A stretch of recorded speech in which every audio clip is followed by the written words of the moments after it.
Switch gears here a little bit and talk about the industry as it exists now, the sync licensing industry post COVID. Now that we are, seems like, hopefully, we are fully kind of, or at least out of the darkest periods of it. Where do you think the sync licensing world is compared to maybe before all this happened? What's the new outlook for you as far as sync licensing from 2022 on?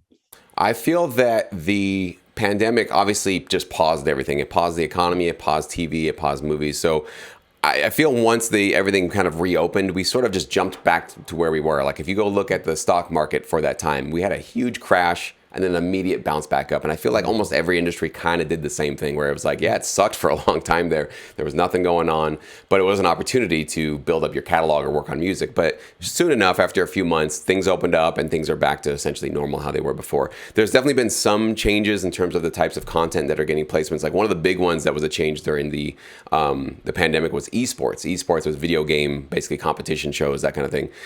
Those were very, very small before the pandemic. And when the pandemic hit, I saw that even one of the biggest libraries I had worked with, who primarily focused on sports, but since sports were just done, they just switched gears and were like, all right, we're hunting after esports now. And so they were looking for new, sort of clients that could basically use that kind of music. So there's little changes like that happened, but I think the biggest change is that there's just a lot more awareness of sync licensing now as a result of the pandemic. I'm seeing actually articles being written about how sync licensing saved producers and musicians' careers during the pandemic. So it for sure was one of these opportunities, this like perfect kind of an industry for a pandemic that was, you could stay home, you could do it as long as you had an internet connection.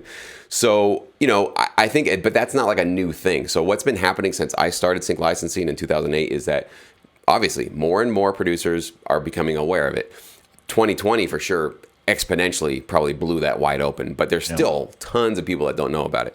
So as the years have gone on, the only change that's really made for producers is that the competition has stepped up and mostly the quality has stepped up. I never really worry so much about numbers. There's a lot of people that have always been trying to get involved in sync licensing, but the quality is getting better and better. When you have more people and more producers learning about this industry, of course, you're just going to be attracting by statistics, higher quality producers. So you just got to know that your A game just gets stepped up higher and higher and higher every single year. So when I first started, you could get a contract with a library with 2 or 3 demo tracks. Like as long as they had good ideas, they'd bring you on board, they'd work with you, give you some notes, help you out. Those days are done. So they don't have time to be coaching and kind of A&Ring you through the process. Kind of like you record need labels. to bring to them, you need to bring them a full 10 or 12 track album, and it's got to be high quality music. It's got to be as good or better than what they currently carry in their catalog. So that's pretty much it. The biggest change I've seen is just because of the larger number of producers, you've got to bring just a higher quality product in order to be considered by a library.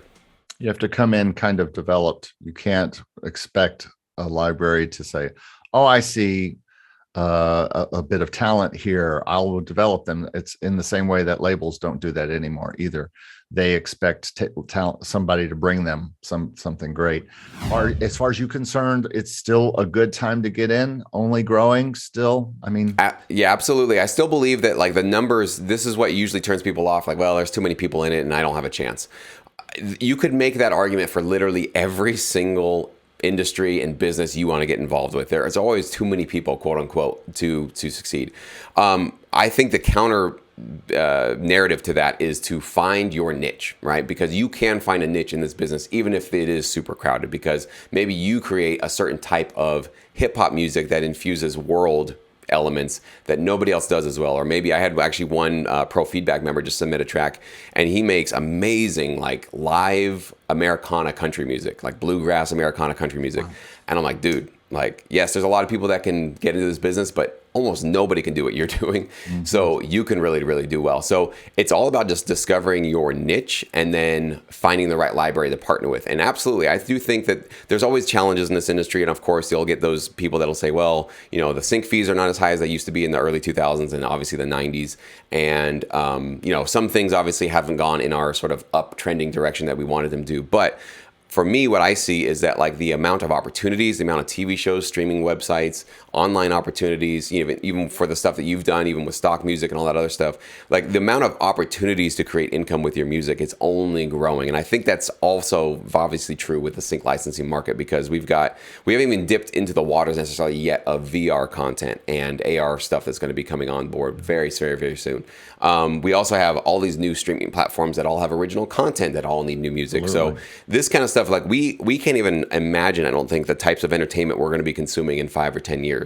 And all of that entertainment will need music, and it's got to come from somewhere. So if the TV market is shrinking up, which I think, we could say cable subscriptions are obviously on the decline, there is still this next kind of boom of technology that is happening. We're kind of in this wild west of this next phase of history, whatever it's going to be. And music's going to be at the center of it, because music has always been at the center of our lives in any way we possibly can, So I do think it's still a good time to get started, for sure. I know that you have always preached libraries and music libraries, as far as pitching to sync licensing and finding libraries that have music that they are pushing out to TV and film and gaming and all these other things. So do you still believe first in libraries versus sync agents and pitching to soups? I know that's kind of... Yep. Still, it's what I know, like I'm sure if I'd come through this industry a different way, I would tell you, hey, libraries are a waste of time. You should go with music supervisors. But I just teach what I know. And I think I have a pretty solid case against submitting to music supervisors. I'm still not understanding. I guess I understand the temptation to want to do that, and I understand why people want to do it.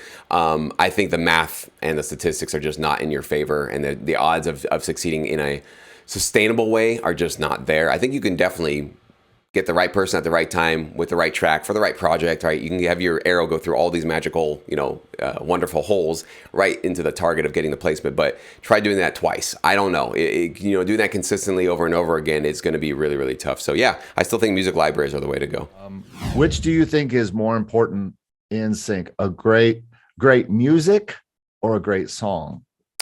It's an interesting question. It kind of depends on obviously the brief, right? So if it's for an instrumental cue, obviously it's just going to be the music, because you don't want to necessarily have lyrics and a full, kind of melody structure there. In terms of like, let's say it was a TV commercial placement. It doesn't need, it's kind of like, I know this maybe sounds like a terrible thing to say, but it being a great song, I don't think that's really that important, to be honest with you. I think it's more that it's serving the purpose of the commercial, right? Mm-hmm. So if the commercial is all about just feeling free and letting go of all your stressors, well, the music or the song that you put together doesn't have to be like a hit, amazing, emotionally moving song. But if it just conveys that particular feeling better than the next song, it'll get the placement. So we are not like in the artist world, and basically, the streaming world, the song really matters, because, the sound of it obviously is the first thing that attracts us. And then it's the story. It's like, well, what are they singing about? I like how it sounds, but like, what is this artist all about? What's their perspective, right? And then the story and the lyrics and the melody kind of hit us later on. Actually, I should say the melody hits us first, the lyrics hit us later on. But the song is so important, because that's what sells us on the artist, of like, you have something, you're saying something, you're communicating something emotionally with this that's really speaking to me. And we're kind of doing that in the TV film world, but we're not trying to get a hit record, right? This is not about trying to get this song to blow up and go viral and have everybody download it and that kind of thing. It's just literally to do one thing, is to tie this product or service with this emotion, and then try to basically connect the audience to that emotion. So that's about it. Hopefully that answers that question.